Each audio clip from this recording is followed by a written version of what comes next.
No, the internet never ceases to amaze me. This video, Missouri officer fired for sharing violent content about black people online.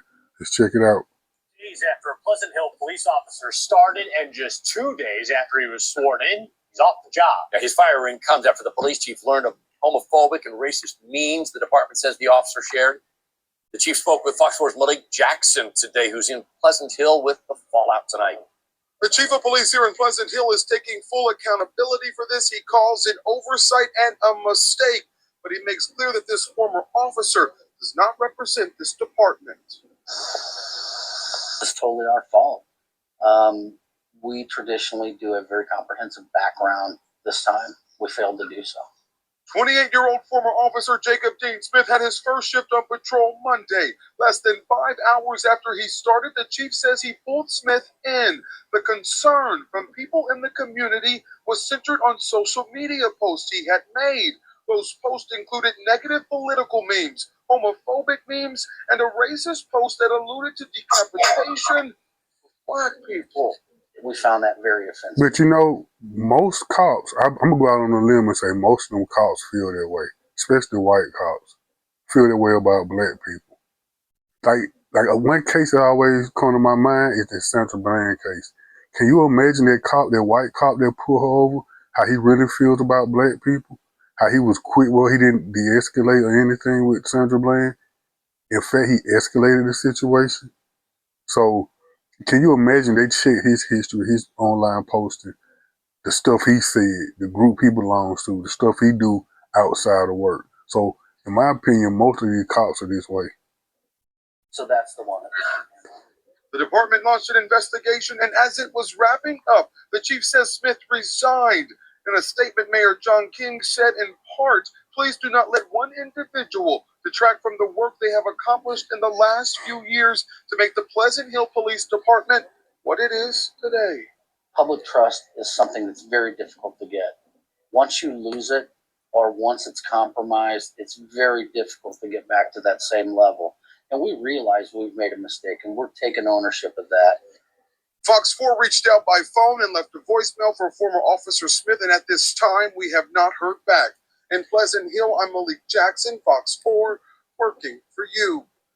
And of course, he's not going to hear back because most of the time when racist cowards like Jason or Jacob Smith express their racism, they do it within the confines of anonymity or social media. Peace and blessings, all praises due to the Most High. And this is once again another example of the deep embedded racism that is in law enforcement. Now, this happened in Pleasant Hill, Missouri.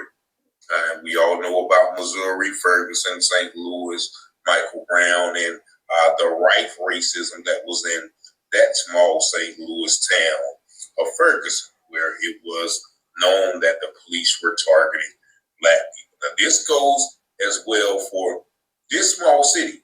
Pleasant Hill, Missouri is about 8,000 population, with about 90% white, 91% black, and about 6% African American. So, 90% white and about 6% black, which equates to about 55 people in the whole entire city. And this officer... Look, here in Atlanta, I remember the late 90s, early 2000s, when you had those Red Dog drug units. They had a unit called the Red Dog here in Atlanta. And they were militarized police that had on like not army gear, but I guess you say I guess you could say military gear. They were big. They were like they was in the gym working out. They was intimidating. They always rode like 4 to a car and like 2 carloads. And they'll hop out on you, slam you to the ground, put they fucking. I've seen Red Dogs with they boot on the side of people's face on the ground. So. And I always used to think there were a lot of white dudes, like big white dudes, you could tell probably from Cobb County somewhere up there. They would come down to the hood and they would, do all these things to these black people. I was like, damn. I really wonder how those dudes really, you could tell from the look at them, they were getting a kick out of just torturing innocent people. Like, I don't know, I know in New Orleans, but I know here in Atlanta, on Tuesdays and Thursdays, that's when they call them the jump out boys. That's when the police would, you might be coming from a local gas station and a damn cop would just, these units would just hop out on you and slam you to the ground and run your pockets and stuff like that. And I used to think, man, like, damn, these damn white cops come from North Georgia full of hate, and they get to come down here and take their hate and frustrations out on black people in these poor communities. Then they go back home like they haven't done anything and sleep like an actual baby at night. I always thought about that, like, what do these cops do? Are they in the Klan? Because Georgia's known for KKK. Like I said in the last video, I seen the KKK 3-4 years ago marching downtown Atlanta, Georgia. So I'm pretty sure some of them cops are KKK members or alt-right members or something like that. Was sworn in, and then 5 hours later, I guess people in the city saw it. Maybe some good benevolent white person, which you're going to hear about later on. They, made the chief aware, and they immediately put him on suspension. But they didn't fire him, as you're going to see in this next clip. But they put him on suspension, saying that they normally do social media checks, but this one was unintentionally skipped. But I want you to hear a little bit of how the chief addressed it, as well as the town. They said, well, don't blame us. It was an oversight. We did the right thing by, firing him. But they don't address, where did he get that ideology from? How many more police officers hold that same ideology, but just express it online? Just take a look at this clip, and I'll be back with some more information as well about what the citizens were saying at the time that this happened in Pleasant Hill, Missouri. Just watch this. Pleasant Hill is in trouble a few days after being hired. Thanks for joining us tonight. I'm Brad Stevens. And I'm Carolyn Long. Tonight, that police chief is apologizing after being criticized online. Comes after a Facebook post announcing 2 new hires. But someone quickly shared a racist post by one of those hires just a few weeks ago. Well, KCTV5 is not showing that highly offensive post. Our Betsy Webster went to Pleasant Hill to talk with the police chief about what happened. The police chief was quick to step up and say, we messed up. He called that officer's social media post offensive. He said we should have caught that in our hiring process. And he called the whole situation an embarrassment. We missed it, and we're going to ensure that it doesn't happen again. Police Chief Tommy Wright spent the bulk of his career in the St. Louis area. He took the helm of the Pleasant Hill PD only a year ago. The last year, we've taken some steps to change the culture here, as well as change our involvement with the community. He's well aware that what happened in the relatively small city has damaged that effort. Public trust is difficult to get, and once you lose it, it's hard to get back. It started with the chief congratulating 2 officers sworn in last night. One was Jake Smith. 2 hours later, someone commented, such good background checks. Guess anyone can get hired. Just 2 hours after that, the chief posted a statement condemning the sentiments on the officer's personal page. One woman commented, as the mother of biracial children, their safety is even more of a concern now. Hopefully he's removed from the position, wrote another. The chief assured residents and visitors that this is not the norm. We want people to know that this is a safe place to come and visit, to play, and to live and raise a family. He said he's investigating the processes as well as the officer himself and expressed thanks to those who brought it to his attention. When we do a good job, let me know. And we do not so good, let me know then. Hell, somebody need to check him out, don't he? Can you imagine what this guy does at night? Somebody need to look into him, man. I'm pretty sure you look into all these cops, what they do off duty and online, you'll probably find a slew of things you could get rid of them over. Hell, I don't even trust the damn police captain, in my honest opinion, from the looks of him. That officer is still employed by the city. The chief said he is on paid leave while the department conducts what's known as a professional standards investigation in order to give due process before deciding what action to take next. In Pleasant Hill, Missouri, Betsy Webster, KCTV5 News. Okay, so there's a couple of things to note about that video. As Chief Tommy Wright. Now, keep in mind he's from St. Louis, that same St. Louis area. And, you know, he admits he messed up and it's an embarrassment. It's almost like he's trying to garner sympathy from the community and to divert the fact that they hired a racist white boy. Now, he also mentioned, so when I came in, I wanted to do some things to change the culture. And, you know, what does that mean?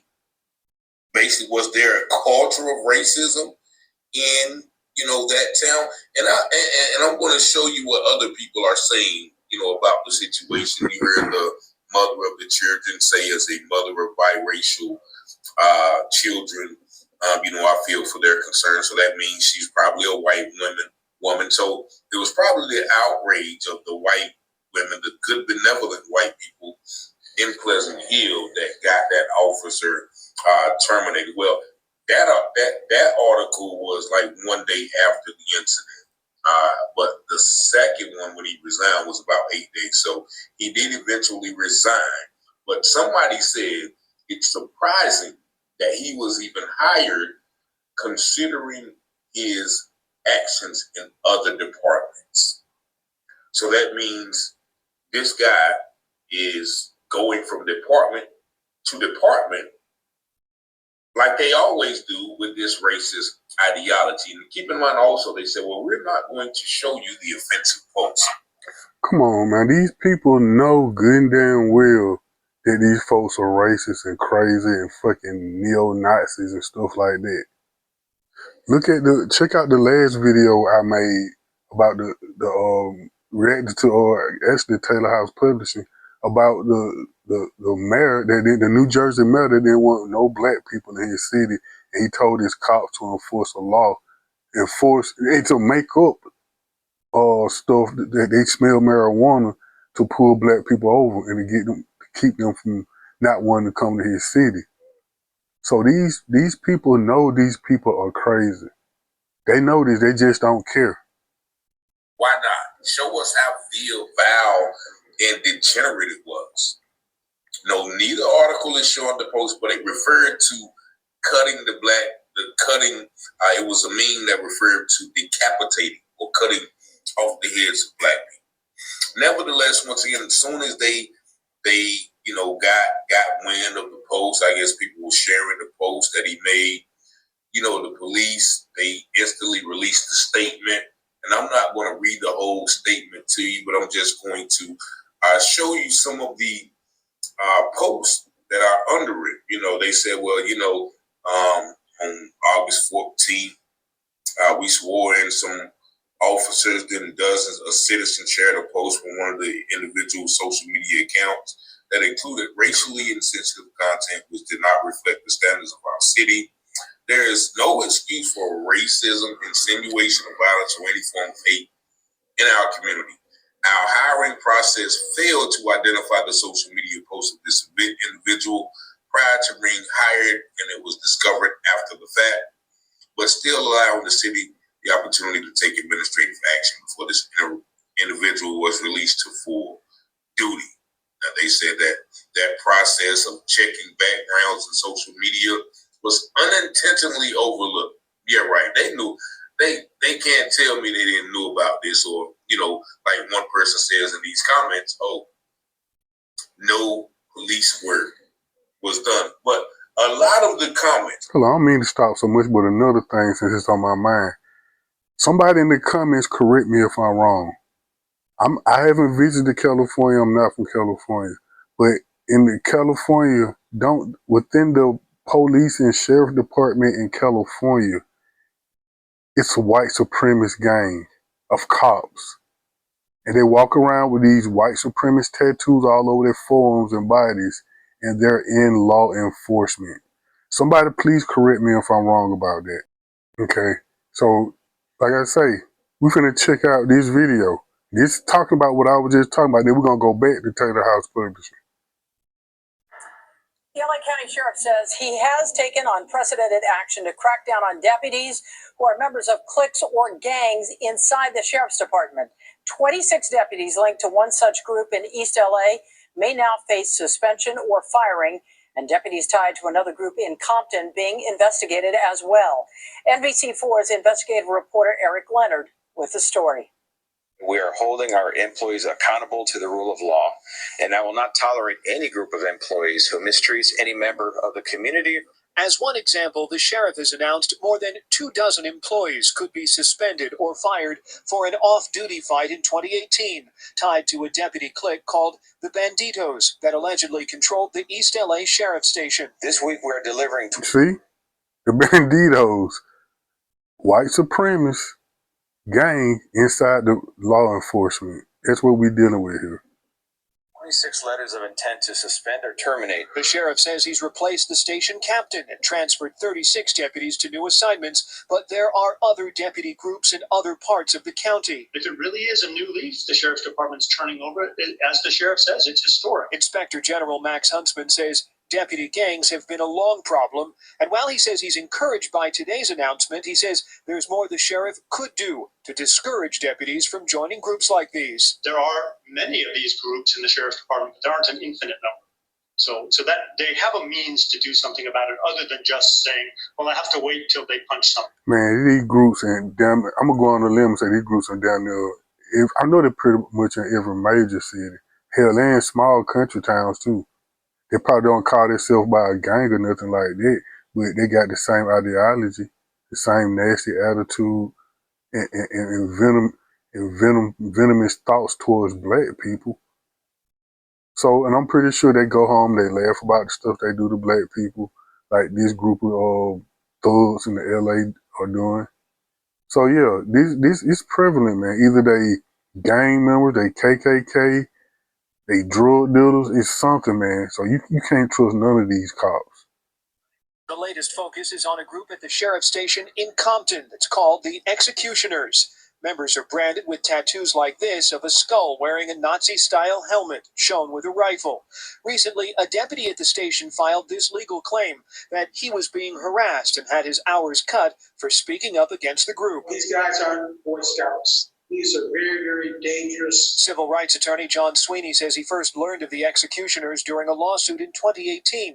He says the new legal claim from the Compton deputy suggests members of the group regularly break rules and laws. Executioners, anyway, have done a lot of bad, and they have committed crimes, and they have terrorized the Compton community. So as you can see, these cops are they gang members. They got gangs, racial gangs, drug gangs, all kind of gangs. Willie Taylor House Publishing description to his channel and this video in the description box.